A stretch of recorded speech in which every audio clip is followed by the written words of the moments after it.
In the heart of Whispering Woods, where dewdrops clung to spiderwebs like tiny diamonds, lived a young sparrow named Luna. Her wings were the color of twilight, and her eyes, wide and curious, held the shimmer of 1,000 stars. Every night she would perch on a mossy branch and sing to her favorite thing in the whole world, the moon that lived in the cool, still waters of the Silverpond. It was her secret friend, a perfect, glowing circle that listened to all her songs.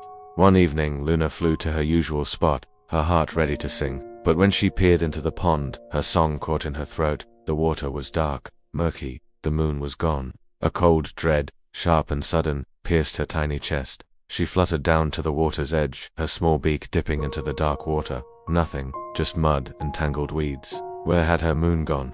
Panic seized her. The forest felt darker. The rustling leaves sounded like menacing whispers, and the distant hoot of an owl felt like a warning. She looked up at the canopy. The real moon was there, of course, a pale sliver high in the sky. But to Luna, the real moon was the one in the pond, the one she could almost touch. Without its light in the water, she was sure the forest would wither and die. The flowers would forget how to bloom, the streams would stop their gentle babbling, and all the songs would fade. Luna's wings trembled. She had to do something. She had to bring the light back. If the pond had lost its moon, she would build it a new one, a better one, a brighter one. Her quest began at dawn. Her sharp eyes, usually searching for berries and seeds, now scanned the forest floor for anything that shimmered. Her first treasure was a small, pearly button, dropped from a child's coat. It shone with a soft, milky light. With a triumphant chirp, she snatched it up and flew back to her nest, tucking it carefully into the woven twigs. It wasn't a moon, not yet, but it was a start, a tiny piece of light in the growing darkness. Soon Luna's obsession grew. She became a feathered shadow, flitting through the woods, her eyes wild with purpose. She found a silver coin, smooth and cool, left by a forgetful traveler. It gleamed wonderfully in the sun. Then, a shard of blue glass from a broken bottle, catching the light like a trapped piece of sky. Her nest, once a simple home of twigs and moss, began to transform. It overflowed with her stolen treasures. A lost earring, a shiny beetle's shell, a piece of tin foil that crinkled like laughter. Luna would arrange and rearrange them, trying to form a perfect, glowing circle. She worked tirelessly, her feathers ruffled and her tiny body exhausted. She didn't notice the shadows she was casting. Chaos began to ripple through the woods. A young rabbit, Barnaby, wept because his lucky river stoner gift from his grandmother was missing. He'd left it on a toadstool to dry, and now it was gone. He couldn't sleep without it. Old Man Badger, whose eyesight wasn't what it used to be, tripped in the dark over a route he swore was never there before. He relied on the glint of a tiny mirror he placed by the path to guide him home at night. Now, it was gone too. The forest, once a community of trust, became a place of suspicion. The squirrels accused the magpies, the field mice eyed the jays. Everyone held their own treasures a little tighter, their hearts a little colder. The laughter faded, replaced by worried whispers. The forest was indeed growing darker, but not from the lack of a moon in the pond.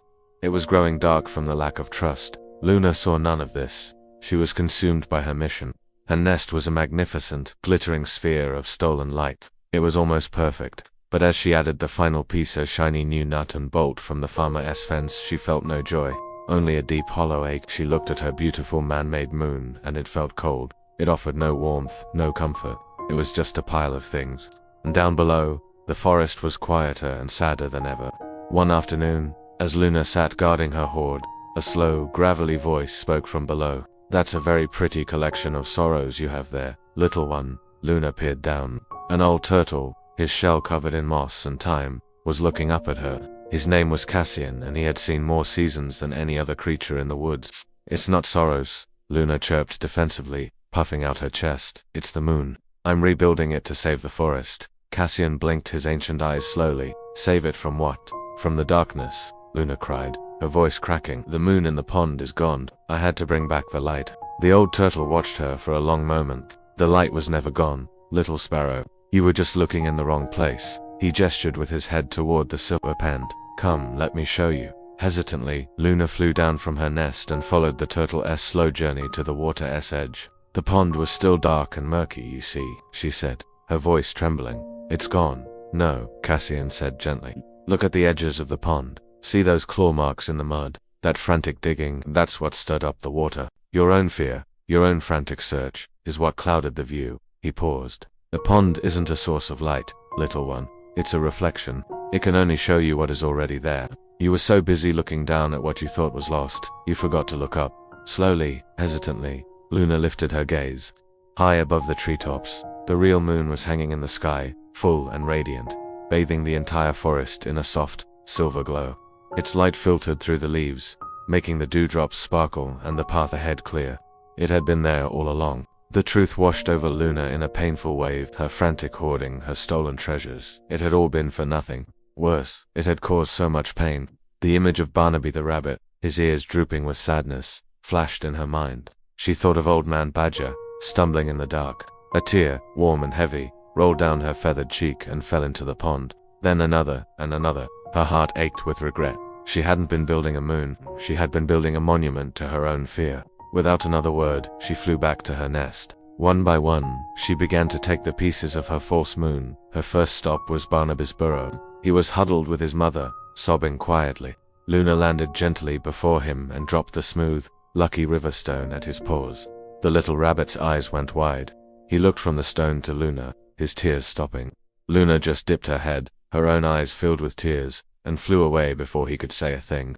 She returned the badger's mirror, placing it right back by the root. She returned the shiny coin to the traveler's path. She returned the blue glass to the riverbank. Piece by piece, she emptied her nest, returning every single stolen item with a silent, winged apology. The forest watched. They saw her shame, her sorrow, but more than that, they saw that her fear had come from a place of love, a misguided, desperate love for her home. When the last treasure was returned, Luna flew back to the silver pond. The mud had begun to settle. The water was becoming clear again. As the creatures of the forest gathered, they saw the moon reappear, a perfect silver disk in the calm water. Old Man Badger approached, not with anger but with a small lantern he had made. He lit it and placed it on a branch, its warm glow joining the moonlight. Sometimes, he rumbled, we all need a little extra light. One by one, the other animals shared what they had. A firefly offered its glow. A fox shared a handful of ripe, sweet berries. Barnaby the rabbit came forward and placed his lucky stone at the water's edge, not to hoard it, but for everyone to enjoy its smoothness.